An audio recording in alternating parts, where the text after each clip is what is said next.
Hello guys, I'm Nirishar from IIT Delhi. I am in my 7th semester electrical engineering में and इस video में हम बात करेंगे सिमेट्रिकल फॉल्ट्स की, जो कि पावर इंजीनियरिंग में काफ़ी इंपॉर्टेंट टॉपिक है. And we will see symmetrical faults क्या होता है and how to derive the mathematical equations. So पहले समझ लेते हैं कि ये टॉपिक क्यों इंपॉर्टेंट है. And like I mean tell you guys कि this is very important topic because symmetrical fault जो है पावर इंजीनियरिंग में actually the more focus is on unsymmetrical faults, right? Because that unsymmetrical faults ज़्यादा होते हैं nature में. But unsymmetrical faults को समझने के लिए we need to understand symmetrical faults first. क्योंकि unsymmetrical fault में we use some methods, ठीक है, जिसमें symmetrical faults का concept लाइक बहुत अच्छे तरह से यूज़ होता है. तो इसीलिए symmetrical fault समझना बहुत ही ज़रूरी है. And then core power companies और हायर स्टडीज़ में भी ये जो कॉम्प्लेक्स पावर सिस्टम्स होता है उसमें सिमेट्रिकल फॉल्ट्स से एनालिसिस शुरू होता है यूजुअली. तो whenever we are trying to deal with more complex systems तो उसमें पहले तो सिमेट्रिकल फॉल्ट्स का प्रॉपर्टीज देखते हैं, फिर अनसिमेट्रिकल फॉल्ट्स की बात करते हैं. एंड फॉल्ट करंट का जो मेजरमेंट है वो पावर कंपनीज के लिए बहुत ही इंपॉर्टेंट लाइक चीज़ है, क्योंकि ये एक आइडिया देता है कि एक नेटवर्क में कितना स्ट्रेंथ है. ठीक है, तो मान लो एक फॉल्ट हो जाता है और फिर उसे रिकवर करना पड़ता है पावर कंपनी को, राइट. तो वो फॉल्ट होने में और रिकवरी होने में वो बीच में कितना लाइक डायनामिक्स क्या होगा वो समझने के लिए that is very important to power companies. So let's see. Symmetrical faults का आइडिया ये है कि मान लो ये एक जनरेटर है, ठीक है, रोटेटिंग मशीन है, तो यहाँ पे तो जी मान लो. तो द मेन आइडिया इज कि all three phases are short circuited at the same time. तो एट टी इक्वल्स टू 0, ठीक है, सारे phase like these are three phase power lines, right. तो तीनों फेज ही साथों साथ ग्राउंड हो गया. This is the main idea. तो वो कैसे हो सकता है? Usually these are rare cases, but ऐसे हो सकता है कि मान लो आप जाके लाइक आई मीन 3 वायर लेके you put them in the ground simultaneously, और मान लो कोई एनिमल आ जाता है, जैसे this power lines pass through forest and all such areas, right. तो वहाँ पे मान लो एक ट्री ब्रांच टूट के तारों पे गिरा और फिर वो ट्री ब्रांच तारों के साथ आके नीचे फिर ज़मीन पे गिरा. And that way like I mean all three phases get short circuited simultaneously. तो such scenarios can happen, rare होता है बट हो सकता है. एंड उसका जो एनालिसिस होता है वही सिमेट्रिकल फॉल्ट्स एनालिसिस है. तो वी विल एज्यूम कि ये एक जनरेटर है जी, तो ये कनेक्टेड है एक बस के साथ. तो ये एक बस है, इज अ बस. तो ये जो बस है, ठीक है, तो यहाँ पे हम मानेंगे कि at T equals to 0 like there a switch जो कि ग्राउंड के साथ डायरेक्ट कनेक्ट कर रहा है. तो टी इक्वल्स टू 0 पे वो स्विच हमने क्लोज कर दिया. तो this is a basically simple modelling of what is going on. तो एट टी इक्वल्स टू 0 हम मानेंगे कि जो वोल्ट था वी, ठीक है, तो V is V M sine omega T plus alpha. ठीक है, alpha is our phase. So alpha like कितना लाइक एट मतलब वो वेव का किस पॉइंट पे हमने क्लोज किया उस पर अल्फा डिपेंडेंट है. तो इनिशियली क्या होगा, करंट 0 होगा, राइट. और फिर इक्वेशन क्या होगा, v equals to R I plus L D I D T. तो ये जो वायर है इन सब वायर में कुछ इंडक्टेंस होगा. ये जो z दिख रहा है आपको, तो this z is nothing but comprised of r and l, right. Capacitance usually नहीं होता है लाइन में, ठीक है. Like when dealing with this power transmission lines our main focus is on inductance. Capacitance usually बहुत स्मॉल होता है या फिर बहुत ही नेग्लिजिबल होता है या फिर होता ही नहीं है. तो दैट काइंड ऑफ सिनेरियो में L is important to us, R is important to us, but C is not so much. तो इसीलिए we consider it an R L series circuit. तो at time of closing the voltage is V which is nothing but V M sine omega T plus alpha, right. And that is equals to R I plus L D I D T. जो Z से जो drop हो रहा है. So V is basically V at this point, right. ये जो bus का voltage है दिस इज वी. तो theta is our nothing but tan inverse omega L by R, ठीक है. थीटा ये जो z है, z का थीटा है. सो ना तो फॉल्ट करंट क्या होगा, ये डिफरेंशियल इक्वेशन है एक, ठीक है. इसको अगर सॉल्व करते हो तो you will get this expression, right. This is your expression for fault current. This expression is very important. क्यों, मैं बताता हूँ. एक तो देखो V M by root over R square plus omega square L square, this is nothing but V M by mod Z, ठीक है. ये तो करंट का मैग्नीट्यूड हो गया, ठीक है. तो इसके साथ देखो there are two functional forms. एक है साइन वाला पार्ट एंड दूसरा है दिस एक्सपोनेंशियल वाला पार्ट। तो साइन वाला पार्ट क्या डिनोट कर रहा है, दिस इज नथिंग बट, ये ग्राफ में देखते हैं तो this is nothing but this sine component, right, this wavy component. और ये जो e to the power minus R T by L वाला पार्ट है, this is an exponentially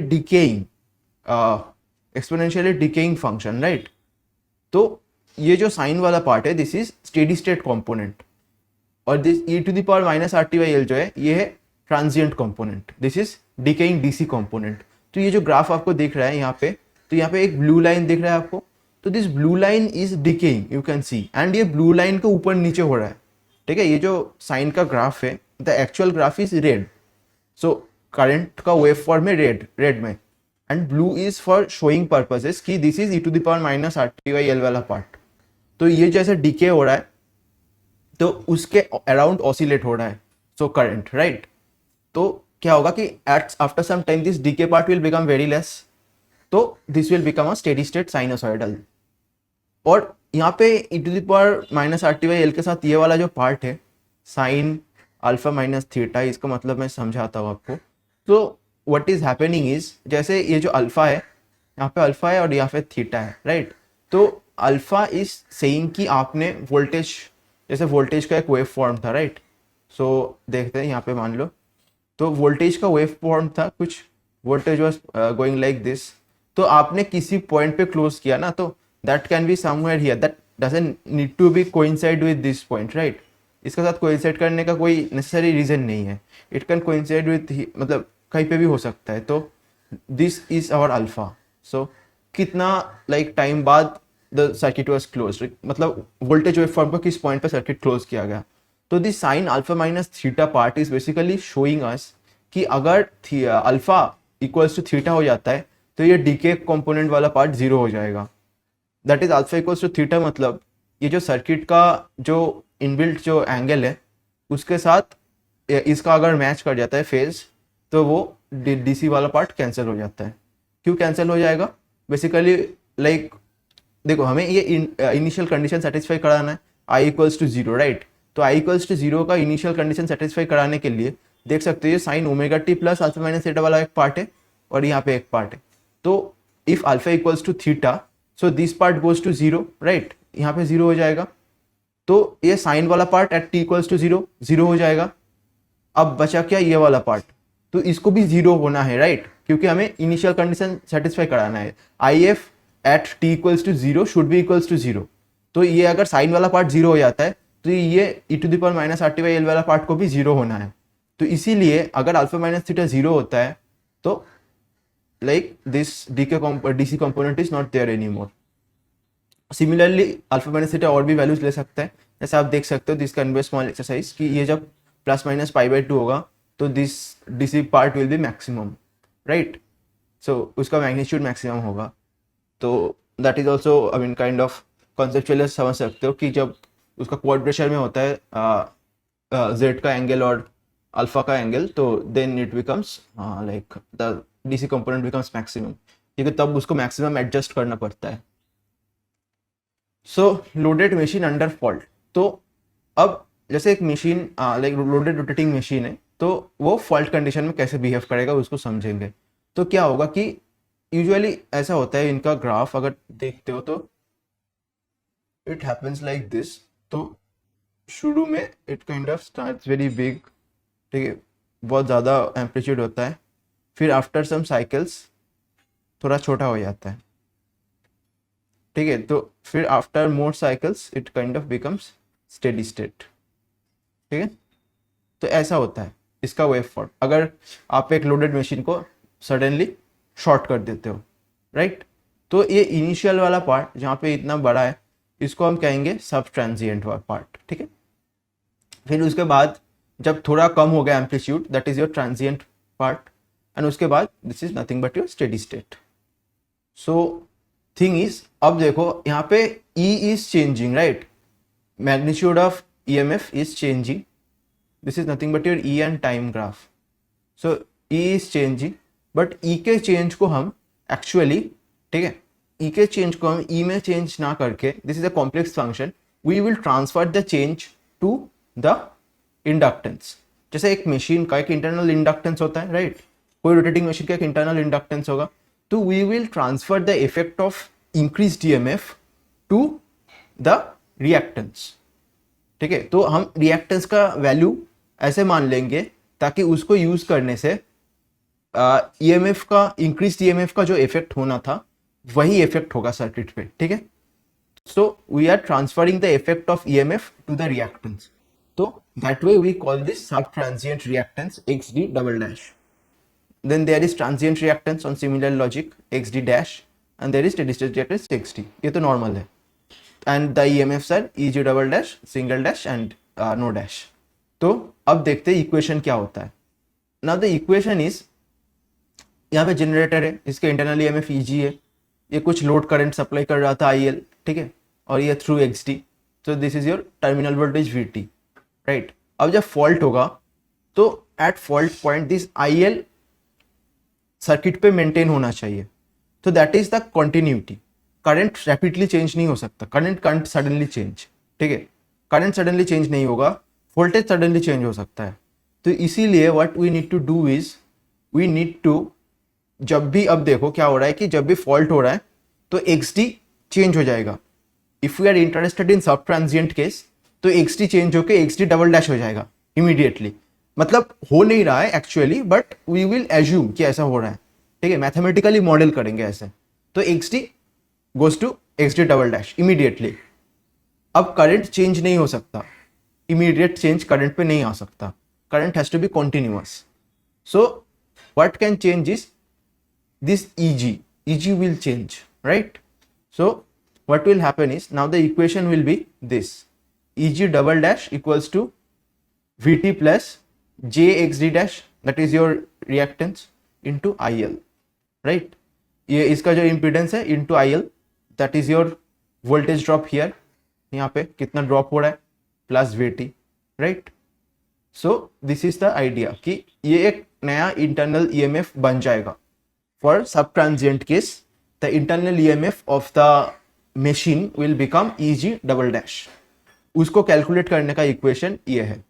So VT we will know, IL we will know, XD dash problem में दिया होगा, we just have to calculate EG double dash. This is the first step, ठीक है। तो ये क्या सब ट्रांजिएंट केस के लिए, सिमिलरली ट्रांजिएंट केस के लिए ये कर सकते हैं, and this is for steady state, ठीक है। दिस इज फॉर जनरेटर, क्योंकि जनरेटर लोड करंट पुश कर रहा है सर्किट में। What happens for motor? Motor के केस में यहाँ पे आ जाते हैं। मोटर का केस ये है कि motor will pull IL current out of the circuit, तो इसका साइन बस चेंज हो जाएगा IL का, राइट। तो इसका भी एक इंटरनल EMF आएगा which will be given by this equation, this two equation, subtransient and transient के केस में। सो दिस VT minus JIL XD double dash, this is very easy to understand. इससे हम क्या कर लिए, we just calculated the value of internal EMF of all the rotating machines, generator, motor जो भी था, तो उसका इंटरनल EMF कितना होगा just after fault in transient और सब ट्रांजिएंट के, जैसा क्वेश्चन में दिया होगा। According to that you calculate the value of internal EMF। अब नाउ फॉल्ट करंट कैसे कैलकुलेट करेंगे, तो एक सर्किट होगा, तो आप फटाफट पहले ट्रांजिएंट या सब ट्रांजिएंट जो भी है, तो उसका इंटरनल EMF आप पहले कैलकुलेट कर लो, जनरेटर एंड मोटर्स का, जितने भी सर्किट में जितने भी मोटर्स एंड जनरेटर्स है सबका इंटरनल EMF कैलकुलेट कर लो। नाउ क्या होगा, every motor and generator acts as voltage source. अब सर्किट में जितने भी मोटर्स एंड जनरेटर्स थे, they will behave like a voltage source, ठीक है, उसको वोल्टेज सोर्स से रिप्लेस कर दो। सो दिस इज इंपॉर्टेंट, ये वोल्टेज सोर्स बन गया। वोल्टेज सोर्स का वैल्यू क्या होगा, वही इंटरनल EMF जो कैलकुलेट करके रखे थे आप। सो नाउ दिस इज या इंटरनल रिएक्टेंस को अब सब ट्रांजिएंट या ट्रांजिएंट जो केस है, उस केस का जो वैल्यू है इंटरनल रिएक्टेंस का, जैसे XD डैश या XD डबल डैश, उससे आप सर्किट में रिप्लेस कर दो, ठीक है। तो जनरेटर का जो इंटरनल रिएक्टेंस था उसको रिप्लेस करके वहां पे ट्रांजिएंट या सब ट्रांजिएंट रिएक्टेंस पुट कर दो। नाउ फॉल्ट का जो पॉइंट है उसको ग्राउंड कर दो, ठीक है, दिस इज नेचुरल, ग्राउंड करना है। अब जो मॉडिफाइड सर्किट बना उसके लिए अब फॉल्ट करंट कैलकुलेट करो। तो लेट्स टेक एन एग्जांपल, मान लो ये पे एक जनरेटर है, यहाँ पे कुछ XD है, ये एक वो है बस है, साथ में एक ट्रांसमिशन लाइन का कुछ लोड है, फिर उसके बाद फिर एक मोटर लगा है, तो ये G है, ये M है। तो मान लो फॉल्ट यहाँ पे होता है, ठीक है, यहाँ पे फॉल्ट हो जाता है, तो फॉल्ट को ऐसे शो करते तो यहाँ पे फॉल्ट हो जाता है। तो क्या हो जाएगा, फर्स्ट इनिशियल क्वेश्चन में we will solve for I L, ठीक है। तो आई एल ऐसे फ्लो होगा, राइट। तो आई एल ये जनरेटर से मोटर में फ्लो होगा। तो first for normal case calculate I L, G का इंटरनल ईएमएफ हमको पता होगा, मोटर का पता होगा। So with all this things we will calculate I L, ये एक्स और जेड पता है हमको सब। तो using this we calculate I L. Now using I L and this V T, यहाँ पे एक वी टी 1 होगा, यहाँ पे एक वी टी 2 होगा। तो using this two values we now calculate E से double dash C, suppose we are talking about sub transient case. So E M double dash ये कैलकुलेट कर लिया हमने। Now we replace this with X D double dash, X D 1 मान लो, यहाँ पे X D 2 double dash, इससे replace कर दिया। Now what we will do, we will take this point and ground it. तो सर्किट क्या बन जाएगा, सर्किट में यहाँ पे एक सोर्स है, यहाँ पे फिर उसके बाद एक्स डी डबल डैश है, फिर उसके बाद ये जेड जो है, ट्रांसमिशन लाइन का जेड चेंज नहीं होगा, तो उसके बाद जेड है, फिर उसके बाद फॉल्ट पॉइंट है, यहाँ पे ग्राउंड हो गया, राइट। एंड यहाँ पे मोटर का, ये जनरेटर का है, ये मोटर का है, मोटर का डायरेक्ट एक्स से आके ग्राउंड हो जाता है। तो this is our now our new circuit. तो इसमें आप फॉल्ट करंट कैसे कैलकुलेट करेंगे, this we know, E G double dash पता है, ई एम डबल डैश पता है, यहाँ पे एक्स डी 1 डबल डैश पता है, एक्स डी 2 डबल डैश पता है, जेड पता है। तो you can calculate this very easily, right. This is simple, you use any Ohm's law and all such stuff, so just get the thing. So यहाँ पे जो फॉल्ट करंट हो रहा है IF आप कैलकुलेट कर सकते हो बहुत easily. So this is all about symmetrical faults and I hope इस वीडियो से आपको समझ में आया सिमेट्रिकल फॉल्ट्स क्या होता है एंड कैसे कैलकुलेट करना होता है। तो thank you guys, this was all about symmetrical faults. Keep learning with 9 pointer. Thank you.